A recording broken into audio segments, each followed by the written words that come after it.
All right, guys, today we are going to talk about how to create the paper layout for your color wheel. Remember, a color wheel shows how the different colors mix, so how the primary colors mix into the secondary and how a primary and a secondary mixes into the tertiary colors.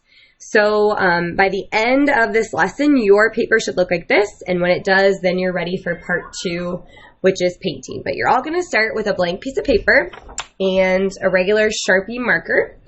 In the top center, you are going to want to write color wheel. I like to have both words capitalized because it's kind of like the title of our artwork, and then I like to underline them. And then remember, if we start about in the middle of our paper, you can start writing your first name. If you put a space and then your last initial and then a space and then your class, that would be great. So you're going to start with your Sharpie marker and do that.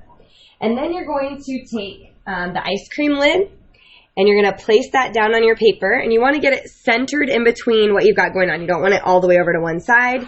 You don't want it way close up to your title with a bunch of gap at the bottom. So you're going to center it.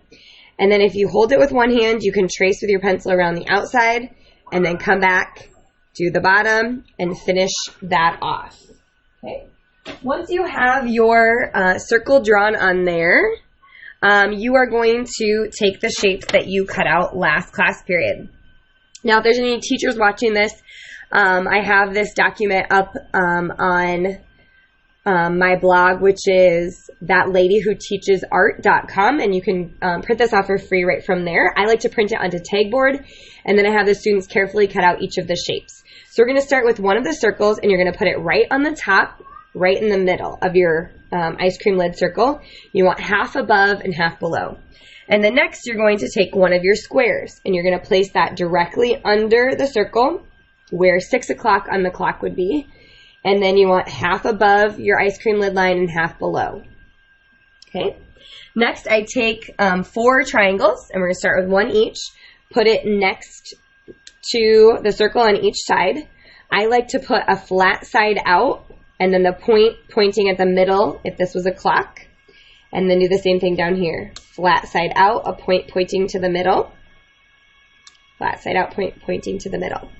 Then we're going to take our last 2 circles. We're going to put those down here. And then you're going to take your last 2 triangles, put the flat out, point in. This should be about at 3 o'clock on my clock. And then same over here, flat out, point in, and that should be about 9 o'clock. And then I have 2 squares. Okay.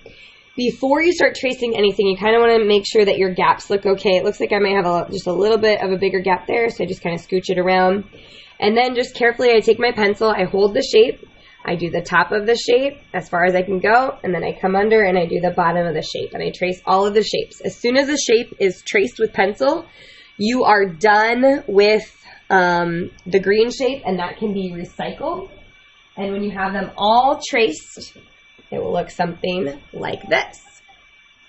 Your next step after this is to erase the ice cream lid circle that goes through these shapes. We don't want that to show up on our final piece. And so I like to use one of the big like pink erasers. Don't use like a pencil eraser. This tends to rip your paper, or the metal can scratch your paper. So I just use a big pink eraser, go around and get that gone. And then next you're going to take your Sharpie again, and you are going to trace each of the shapes carefully. The smaller shapes, not the big ice cream lid, but each of the smaller shapes. When you have this done, then you're ready to start your labeling. And you're going to start at the top with yellow. For the labels, I like to use the fine tip Sharpie, this ultra fine one like this. And you're going to start with yellow right at the top. And I like to capitalize each of the words. Okay. Once I put yellow there, then I'm done with the fine tip for just a second. I'm going to take my ruler, and I am going to connect from all the primary colors in a triangle. So I'm going to take and connect from this outside of yellow. I don't want to go through that word. And instead of coming down here to the corner, that's what some kids like to do, I like to go somewhere over here, like the 2 o'clock area of the circle, if that circle were a clock. So something like this, and this is going to be a solid line. Hold your ruler like that with one hand. You can press your fingers across. Make sure your finger's not over like this, because then when you draw, you're going to get a little bubble. And try to press down equally so you don't accidentally slip. Then we're going to connect these two together, and I like to connect from 3 o'clock to I guess it'd be 9 o'clock on this circle. So it's a nice flat line across my paper. And then I'm going to do the same thing with the yellow over here. I'm going to go outside of yellow, and I'm going to go somewhere up here between like maybe 11 o'clock-ish area to the top of this circle. Okay? Now I'm going to go back and I'm going to label those primary colors.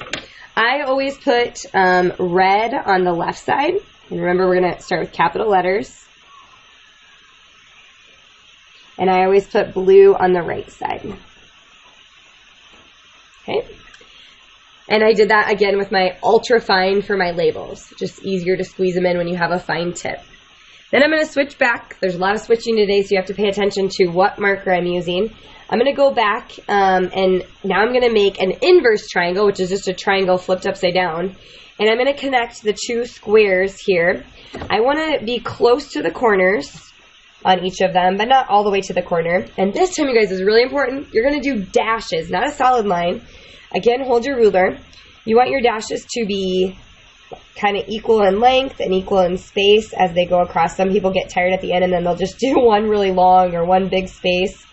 And when you get to the edge of the shape, you want to stop. Okay. We're going to do the same thing. Connect to the corner-ish of this, not right on the corner, but a little in with the square down here.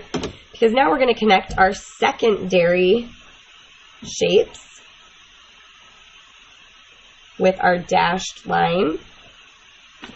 And then we're going to do the same thing from this corner to this corner. And it's okay if you need to twist your paper. Try not to go through your blue, so I'm going to scooch mine just a little tiny bit so I don't go through my word blue. Okay, now I'm ready to start labeling. I have my primary colors labeled. Next, I'm going to label my secondary colors. Switch back to your ultrafine pen. If you think about what's going to happen when I mix red and yellow, you all should know it's going to make orange. So this square is going to be orange. Red and blue are going to mix to make violet. Remember, violet is just another name for purple. And then blue and yellow are going to mix to make green. I like to use capital letters on all of these, and I like to spell them all correctly.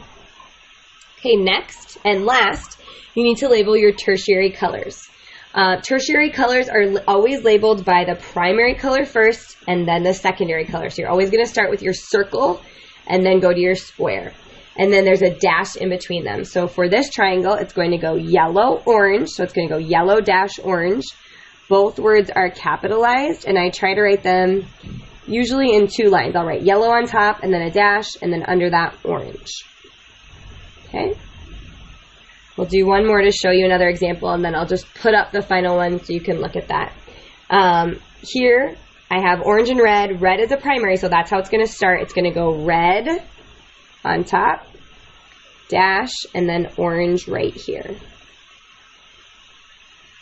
You're going to go around your whole thing labeling that way with your fine tip Sharpie.